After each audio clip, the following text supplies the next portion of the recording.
at Mindanao. Meron po sa ating hindi ko na po babanggitin yung mga pangalan.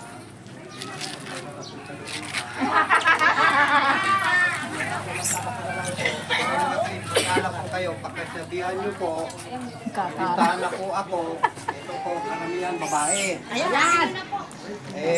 Kung pa raw, nasa 40s.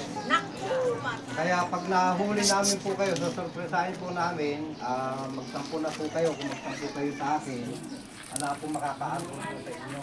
Kaya kung may mga kapatid kayo, o nanay, ate, na nasusugal doon sa Dupinga, pagsabihan nyo po, itigil na.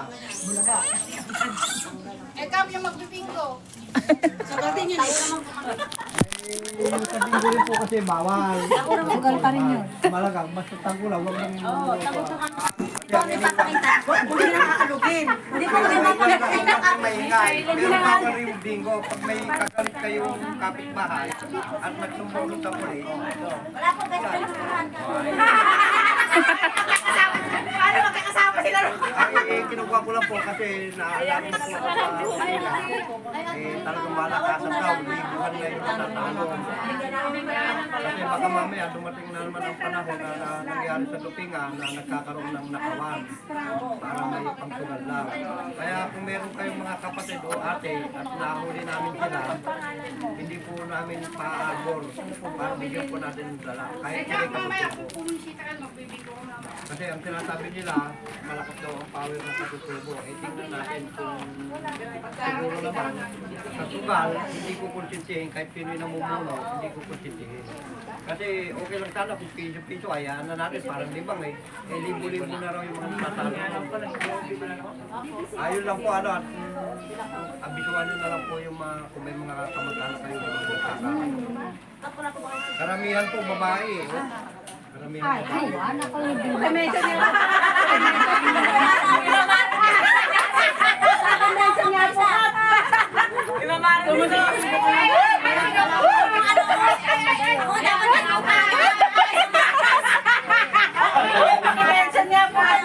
Andito.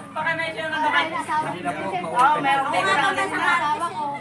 Kaya nga ganito. Ay, sumama na siya. Oo. Hindi niya nahatak sa pag-ibig. Sumama sa ako ang maraming benepisyo. Ito, po na ito ay 50 lang ano. Utang na mo maghintay. Ito, i-distribute namin sa buong distrito ng district. Saka ng 4, District 3 and 4 kasi dito maraming patutubo sa atin. Ngayon, kung yun namang iba ay nabigyan naman sa dole, marami nang nakilapin naman sa General Pino, Rizal, Pantabangan. Kaya minabuti ko na itong 50 na ito, i-pull talaga sa Gabaldon, sa Dupinga. Alam bakit? Kasi nga, nalalapit yung mahal na araw, di ba? Andin yung mga cottage nyo, lahat andin yung cottage nyo. Ngayon, kanya-kanyang tapat naman doon, kanya-kanyang linis. Naisip ko na siguro pagandahin pa natin yung lugar. Kasi kung papansinin nyo, yung Matupere, di ba pinaganda? Ngayon, pagka hindi natin nadagdagan ng ayos yung Dupinga, mauubusan tayo ng papasok doon na pagkakita ng mga. Kaya ang gawin natin, ang gagawin nyo, ang hiniling ko lang, karaniwan na tupad, hindi nadala sa iba-ibang lugar para maglinis. Kayo, hindi kayo dadalhin sa ibang lugar, Dupinga lang kayo maglinis.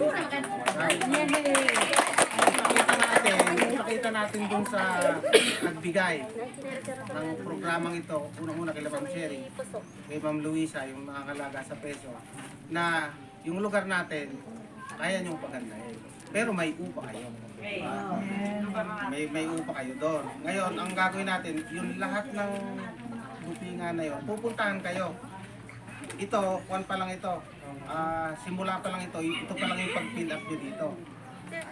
Sa policy, ipapaliwanag lahat sa inyo ni Ate Shirley kasi siya yung pinakausap ko kay Ma'am Luisa doon sa ibang mga ano. Ang unang ibinawal talaga dito, susigundahan ko yung sinabi niya, asawa ng IPMR, bawal. No, yung matanda, bawal. Yung buntes, bawal. Bakit ibinabawal ito? Ang tupad ay programa ng gobyerno. Ang gobyerno, pag nagtrabaho sa gobyerno, meron kang SSS, DSS, Pag-ibig, GSIS, lahat yan. Bakit ibinabawal dito ang buntis, matatanda na, at saka ang asawa ng mga nangungunan? Bawal kasi nga, 10 araw lang kayo magtatrabaho, wala kayong SSS. Wala kayong pag-ibig. May pag-ibig siguro kayo, pero hindi mo sa ano. Asawa. Oo.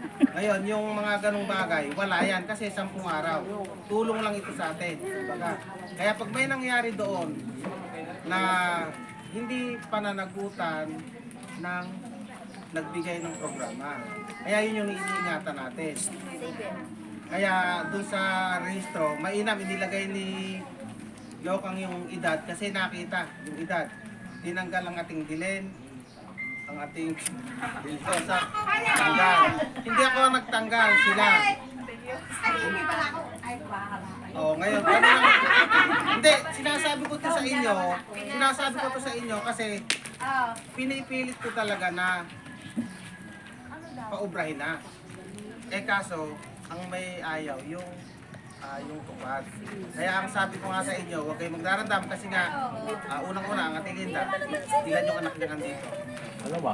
Ang ate Liliosa, ilan yung anak mo nandito? Oo.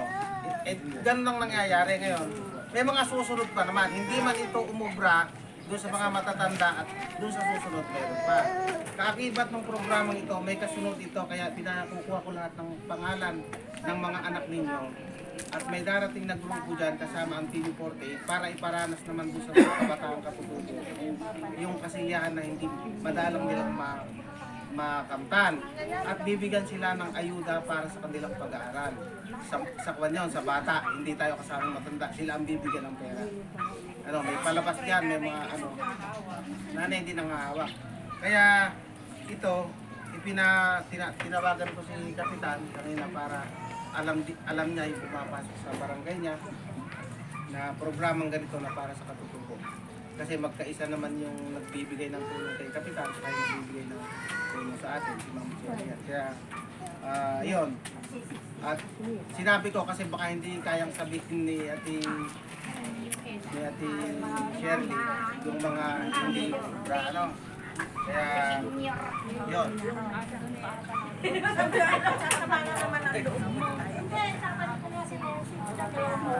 O, ayun. Ngayon, titignan natin yung ano. Meron pang isa, yung tinatupinga. Julie kasama.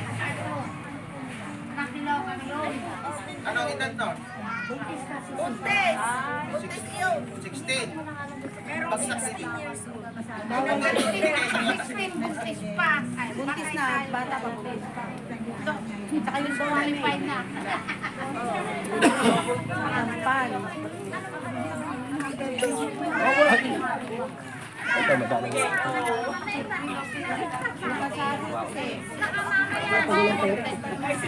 Kasama yan.